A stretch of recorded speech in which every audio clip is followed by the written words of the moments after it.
the Australian people have spoken on Labor's dystopian digital ID legislation and firmly rejected it.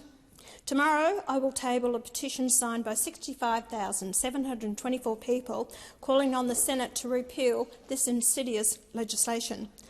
I want to express my thanks and admiration for those Australians standing for their privacy rights and the individual freedoms that this legislation seeks to undermine. I also want to acknowledge the courage of the thousands of Australians who gathered in cities around the country on the 5th of May to protest this legislation. In contrast to the hatred and violence of the useful idiots on university campuses, these protests were peaceful, orderly and stood for Australian values rather than the genocide of Israelis.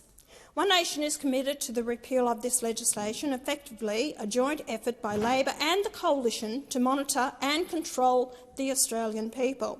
We know the former Coalition government spent about $600 million preparing for the national digital ID system. Shame. We know Labor has allocated another $288 million in the budget. We know this bill was rushed through the Senate with no debate and no scrutiny. We can safely predict it will sail through the House of Representatives, perhaps even today. We know Labor says it will be voluntary, but we also know this is a lie because the bill has provisions to make it mandatory in several circumstances. But thanks to this petition, we also know that many Australians are opposed to it, and I call on the Senate to act accordingly.